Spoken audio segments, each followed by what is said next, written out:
സ്വന്തം പെൺകുട്ടികൾ 20 വയസ്സ് തികയുമ്പോഴേക്കും വാപ്പാന്റെ നെഞ്ചിന്റെ ഉള്ളിൽ ആദി വരും.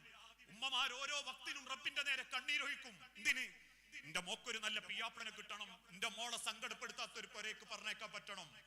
ആ വിശ്വാസത്തിൽ ഒരു മകളെ കൈപിടിച്ചേൽപ്പിച്ച ഇതേ മണ്ണിൽ, ഇതേ നാട്ടിൽ നിറം കുറഞ്ഞതിന്റെ പേരിൽ 12ാമത്തെ ദിവസം ഒരു പാവപ്പെട്ട സാധു പെൺകുട്ടി കുത്തുവാക്ക് സഹിക്കാനാവാതെ ഒരു തുണ്ട് കയറിൽ ആത്മഹത്യ ചെയ്തിട്ടുണ്ടെങ്കിൽ, മനുഷ്യരെ കയറി വരുന്ന പെൺകുട്ടികളുടെ മനസ്സ് വേദനിപ്പിച്ചിട്ടും അവരെ കുറ്റപ്പെടുത്തിയിട്ടുമല്ല പദവിയും സ്ഥാനവും സ്വീകരിക്കേണ്ടത്.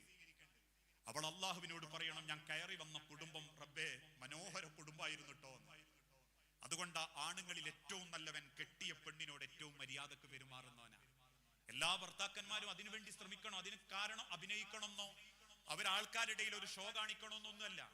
എനിക്ക് വില തരേണ്ട നിങ്ങളാരും അല്ല. എന്റെ നല്ല പ്രസംഗം നിങ്ങൾക്ക് പറയാം. ഞാനൊരു നല്ല ആണാണോന്നോ ഒരു നല്ല ഭർത്താവാണെന്നും പറയേണ്ടത് എന്റെ കെട്ടിയോളും എന്റെ അമ്മയും എന്റെ മക്കളുമാണ്. അവരെനിക്ക് തരുന്ന വിലയാ പടച്ചോൻ കബറിൽ എനിക്കിട്ട വില. ഒരു പക്ഷേ ഞാൻ പ്രാസംഗികനായതുകൊണ്ട് എന്റെ കബറും പുറത്ത് ആളുകൂടും. എന്റെ മരണ വാർത്ത അറിയുന്ന പലരും എനിക്ക് വേണ്ടി പ്രാർത്ഥിച്ചെന്നും വരും. അല്ലാഹ് മഹ്ശറയിൽ എന്റെ വിചാരണക്ക് മുൻപ് എന്റെ കുടുംബത്തെ മുൻനിർത്തി പടച്ചോൻ ചോദിക്കുമ്പോ ആ മക്കളും ഭാര്യയും പറയാണ്, റബ്ബേ ഈ വാപ്പാന്റെ മക്കളാകാൻ പറ്റിയത് ഒരു ഭാഗ്യായിരുന്നു റബ്ബേ, ഇയാളെ ഭാര്യയാകാൻ പറ്റിയതിന്റെ റഹ്മത്തായിരുന്നു റബ്ബേ. നിന്റെ കുടുംബം പറയുമ്പോഴേ അള്ളാന്റെ അടുത്ത് എനിക്കൊരു സ്ഥാനമുള്ളൂ. അതുകൊണ്ടാ ഹബീബ നബി തങ്ങൾ പഠിപ്പിച്ചതും ആണുങ്ങളിൽ ഏറ്റവും നല്ലവൻ സ്വന്തം കുടുംബത്തോട് ഏറ്റവും മര്യാദക്ക് പെരുമാറുന്നവനാ. ഭാര്യമാരോടും ഒരു പെണ്ണിൽ നിന്നും ആണ് ആഗ്രഹിക്കുന്നത് എന്താണെന്നറിയോ? അവന്റെ വേദനകളും സങ്കടങ്ങളും അറിഞ്ഞ് കൂടെ നിൽക്കുന്ന പെണ്ണ്, അവന്റെ ഒരു രൂപക്കൊരു കോടിയുടെ മൂല്യം കൊടുക്കുന്ന പെണ്ണ്. പല ആണുങ്ങളും അതിൻ്റെതായ സങ്കടം അനുഭവിച്ചുകൊണ്ടിരിക്കുന്നുണ്ട്. ഞാൻ പലപ്പോഴും ചിന്തിക്കാറുണ്ട്, ഞാൻ ഇങ്ങോട്ട് വരുമ്പം ഈ റോഡിന്റെ സൈഡുകളിലൊക്കെ ഒരു ബോർഡും പിടിച്ചിട്ടൊരു സാധു മനുഷ്യൻ കയ്യാട്ടി വിളിക്കുന്നുണ്ട്. ഞാൻ ആരാന്ന് അയാൾക്ക് അറിയൂല. ഓരോ വാഹനത്തിന്റെ നേരെയും പ്രതീക്ഷയോടെ നോക്കി അറിയാത്തൊരു ജോലി ചെയ്യുന്നവനെ പോലെ ഒരു വലിയ പാന്റും അങ്ങ് വലിച്ചു കുടുക്കിയ ഒരു ബെൽറ്റും എങ്ങും എത്താത്തൊരു കുപ്പായവും ആർക്കോ വേണ്ടി വെച്ചൊരു തൊപ്പിയും പിടിച്ച് ഒരു പൊരി വെയിലെത്തി വെയിൽ കൊള്ളുന്ന ഒരു സഹോദരൻ, അവനും ആ വേഷം കെട്ടുന്നത് എന്തുകൊണ്ടാണെന്നറിയോ? ഉമ്മാരെ നിങ്ങൾ പട്ടിണി കിടക്കാണ്ടിരിക്കാനാ. നിങ്ങൾക്ക് ഇപ്പോഴും കിട്ടുന്ന ഒരു ധൈര്യം ഉണ്ടല്ലോ 4 ആളെ മുൻപിൽ എഴുന്നേറ്റ് നടക്കാൻ, അത് നിങ്ങൾ ആണുങ്ങൾ ജീവിച്ചിരിപ്പുള്ളതുകൊണ്ടാ. നിങ്ങൾ കഴിക്കുന്നത് പോലും ഒരാണിന്റെ വേർപ്പ് തുള്ളി വറ്റിയതാ. നിങ്ങൾ ധരിക്കുന്നത് പോലും ഒരാണിന്റെ വിതുമ്പലിന്റെ മറവിൽ അവൻ കണ്ണീരുകൾ മറച്ചു പിടിച്ചതിന്റെ സന്തോഷമാ. ആ സ്വന്തം വീട്ടിലുള്ള ആണിന്റെ മനസ്സറിയാനും ഒന്ന് കൈ പിടിച്ച് മാറത്തേക്ക് അണച്ചുകൂട്ടി ഞാനുണ്ട് ഇങ്ങക്ക് എന്ന് കേൾക്കാനും കൊതിക്കുന്ന ഒരാണിന്റെ മനസ്സറിയാത്ത പെണ്ണ് നാട്ടിൽ ഏത് ഖുർആൻ ക്ലാസ്സിൽ ആഴ്ചക്ക് മാറി മാറി പോയാലും പള്ളിയിൽ നേരത്തെ വന്നിട്ടും കാര്യമല്ല. ഒരു ചരിത്രം കൂടി പറഞ്ഞ് ഞാൻ എന്റെ വാക്ക് അവസാനിപ്പിക്കുകയാണ്. അന്ന് രാത്രി അള്ളാഹുവിന്റെ പ്രവാചകൻ സല്ലല്ലാഹു അലൈഹി വസല്ലമ കയറി ചെല്ലുന്നത് ആയിഷ ബീവിന്റെ വീട്ടിലേക്കാണ്.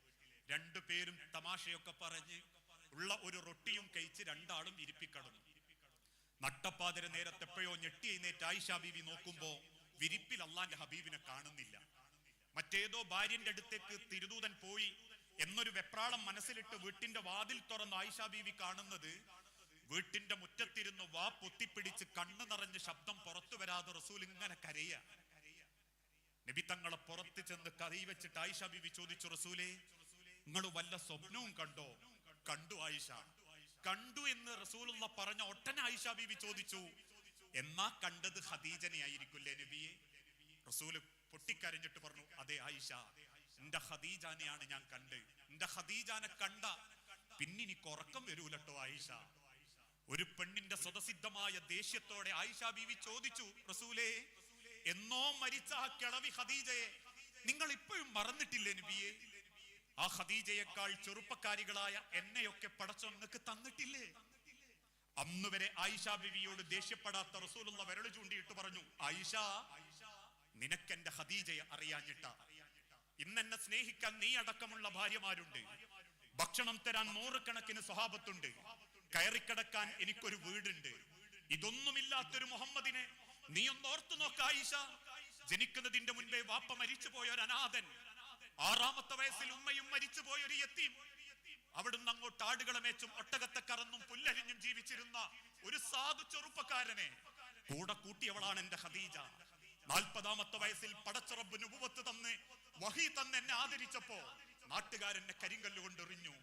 ഒട്ടകത്തിന്റെ ചീഞ്ഞളിഞ്ഞ കുടൽമാലകൾ അവന്റെ തോളിലിട്ടു. ഭ്രാന്തനെന്നും ജാരനൊന്നും വിളിച്ചവരെന്നെ പരിഹസിച്ചു. നാട്ടിൽ ആരുകൾ എന്നെ കുറ്റപ്പെടുത്തി എറിഞ്ഞോടിക്കുമ്പോഴും എന്റെ മുഖമൊന്നു വാടിയാൽ, എന്റെ കണ്ണൊന്നിടറിയാൽ എന്റെ ഖദീജ വരും ആയിഷ. എന്റെ അരികിൽ വന്ന് ഖദീജ എന്നെ അണച്ചുകൂട്ടി എന്റെ മാറത്തേക്ക് കിടന്നിട്ട് പറയുന്ന ഒരു വാക്കുണ്ട്, ആയിഷ കേൾക്കണോ?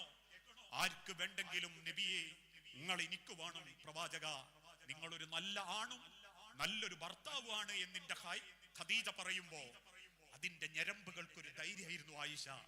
ആ ധൈര്യമാണ് ആയിഷ ഇന്നും മുഹമ്മദിനെ ഇങ്ങനെ നിർത്തുന്നതെങ്കിൽ, ആകാശം ചൂണ്ടിക്കാണിച്ച് പടച്ചോൻ എടുത്തോ എന്ന് പറഞ്ഞാൽ ഞാൻ എന്റെ പടച്ചോനോട് തിരിച്ചു ചോദിക്കും, റബ്ബേ ആകാശത്തിന് പകരമായി നീ കൊണ്ടുപോയ ഖദീജാനെ ഒരിക്കൽ കൂടി എനിക്ക് തിരിച്ചു തരുമോന്ന്.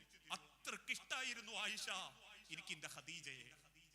ഇതൊരു പെണ്ണിന്റെ സമ്പാദ്യ, മരിച്ചാലും മായാത്ത ഭർത്താവിന്റെ മനസ്സിലുള്ള സമ്പാദ്യം. അത് നേടാനാ അമ്മാരെ കുടുംബം, അത് വാങ്ങാനാ മക്കൾ. അല്ലാതെ ആലീസ് മട്ടിലെ മാനോറിസ കൊട്ടാരങ്ങൾ ഉണ്ടാക്കി ആളെ കാണിക്കാൻ മത്സരിച്ച് ജീവിച്ച് അവസാനം തിന്നും കുടിച്ചും രമിച്ചും ഫാഷനബിളായി ജീവിച്ച് മരിക്കാനല്ല ദുനിയാവ്. ജീവിച്ചതിനേക്കാൾ കുറവായി എനിക്കും ജീവിക്കാൻ. ഒരൊറ്റ വാക്കും കൂടി, ഈ ഇരിക്കുന്ന എത്ര പേർക്ക് പന്റെ വല്യാപ്പാന്റെ വാപ്പന്റെ പേരറിയാം? എന്നോടൊരാൾ ചോദിക്കുമ്പോ ഞാൻ പറയും എന്റെ വാപ്പന്റെ പേര് അബ്ദുറഹിമാൻ, വാപ്പന്റെ പേര് പോക്കുട്ടി സാഹിബ്. ആ പോക്കുട്ടി സാഹിബിന്റെ വാപ്പന്റെ പേര് എനിക്കറിയൂല. ഈ ഇരിക്കുന്ന എത്ര മക്കൾക്കറിയാം?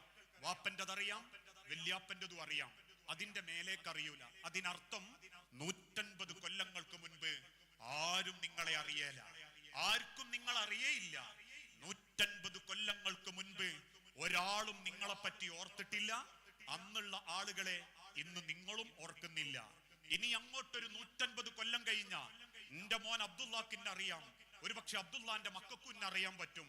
ഒരു 125 കൊല്ലം താഴേക്ക് പോയാൽ, മുന്നോട്ട് പോയാൽ എന്നെ ആർക്കും അറിയേല. ഈ ജീവിച്ചിരിക്കുന്ന മനുഷ്യരുടെ മനസ്സിലെ ഞാനുങ്ങളുള്ളൂ, ഈ ജീവിച്ചിരിക്കുന്ന മനുഷ്യരുടെ കൽബിലെ ഞാനുങ്ങളുള്ളൂ. ഈ ജീവിച്ചിരിക്കുന്ന മനുഷ്യരെ എനിക്കും മയ്യത്തസ്കരിക്കാനും വരാനുള്ളൂ. ആ വരാനുള്ള മനുഷ്യർക്ക് മുൻപിൽ ബന്ധങ്ങൾ പരലോകത്തിന് വേണ്ടി സ്നേഹിച്ച് ജീവിച്ചാൽ നാളെ കൊണ്ടുവെക്കുന്ന മയ്യത്തിന്റെ പിന്നിൽ ആത്മാർത്ഥമായി പ്രാർത്ഥിക്കാനുള്ള ബന്ധങ്ങൾ ഉണ്ടാകും. അല്ലെങ്കിൽ നിവൃത്തികേട് കൊണ്ട് വന്ന് നാട്ടുകാർ ചോദിക്കുമ്പോ എങ്ങനെയാ പോവാണ്ടിക്കാന്ന് കരുതി ഇനി അഥവാ ചിലരൊക്കെ ചെയ്യുന്ന മാതിരി ഒന്ന് വീട്ടിൽ പോയി മയ്യത്തിന്റെ മുഖം കണ്ട് മക്കളെയൊക്കെ ഒന്ന് തട്ടി ആശ്വസിപ്പിച്ച് മയ്യത്തസ്കരിക്കാപ്പ ലീവ് എടുക്കാനൊന്നും പറ്റൂല എന്ന് പറയുന്ന അത്രേ എനിക്കും വിലയുള്ളൂ എങ്കിൽ അതൊരു വലിയ തോൽവിയാട്ടോ, വലിയ പരാജയ. വലിയ വീട് നമുക്ക് ദുനിയാവിലുണ്ടാകും, പഠിപ്പിച്ച നല്ല മക്കളും ഉണ്ടാകും, ആൾക്കാരെ കണ്ണിൽ നമ്മൾ വലിയത് നേടി എന്നുള്ള ഭാഗ്യവാൻ എന്ന അസൂയയുണ്ടാകും. പക്ഷെ നല്ല സമ്പാദ്യം എന്താണെന്നറിയോ? പടച്ചോന്റെ മണ്ണ് കൊണ്ടെക്കുമ്പം ആ ഖബറും പുറത്ത് തസ്ബീത്ത് ചൊല്ലിത്തരാൻ നമ്മളെ സ്നേഹിക്കുന്നവരുണ്ടാകണം. അല്ലാഹുമ്മ സബ്ബിതുഹു ഇൻദ സുആൽ എന്ന് പറയാൻ, അല്ലാഹുമ്മ അൽഹിംഹുൽ ജവാബ് എന്ന് പറയാൻ, അല്ലാഹുമ്മ ജാഫിൽ ഖബർ അൻ ജംബി എന്ന് ഹൃദയം തുറന്നു പറയാൻ, അല്ലാഹുമ്മ അഗ്ഫിർ ലഹു വർഹംഹു എന്ന് ഹൃദയം തുറന്നു പറയാൻ. നമ്മളെ ഖബറും പുറത്തേക്കും ഇനി ഖബറും പുറത്ത് വരാത്തവർ നമ്മളെ മരണം കേൾക്കുമ്പോ മനസ്സറിഞ്ഞൊരു ഇന്നാ ലില്ലാഹി വ ഇന്നാ ഇലൈഹി റാജിഊൻ, ആ മനുഷ്യന്റെ ഖബർ നന്നാക്കണേ റബ്ബേ എന്ന് പറയാൻ സമ്പാദ്യമുള്ളവർ ധനാഢ്യരാ. അവരാ ദുനിയാവിൽ ജീവിച്ചവർ, അവരാ ദുനിയാവിൽ സമ്പാദിച്ചവർ. ആ സമ്പാദ്യത്തിന്റെ തുടക്കമാകട്ടെ ഈ ഭവനവുമായി ബന്ധപ്പെട്ടുള്ള പ്രവർത്തനങ്ങളും. ഇനിയും വെളിച്ചമെത്താത്ത മനുഷ്യന്റെ ഹൃദയത്തിലേക്ക് വലിയ വെളിച്ചത്തിന്റെ വെള്ളിക്കൊടി നാട്ടാൻ ഈ ഒരു അള്ളാഹുവിന്റെ ഭവനത്തിന് സാധിക്കട്ടെ എന്ന ആത്മാർത്ഥ പ്രാർത്ഥനയോടെ ഇതിനുവേണ്ടി പരിശ്രമിച്ചവർ, പണിയെടുത്തവർ, പൈസ ചെലവാക്കിയവർ ഓരോന്നും അള്ളാഹുവേ ദുനിയാവിലും ആഖിറത്തിലും വലിയ പാരിതോഷികമായി അവർക്ക് നീ നൽകി അവരോട് കാരുണ്യം കാണിക്കണമേ. വസ്സല്ലല്ലാഹു അലാ നബീന. അസ്സലാമു അലൈക്കും വറഹ്മത്തുള്ളാഹി വബറകാതുഹു.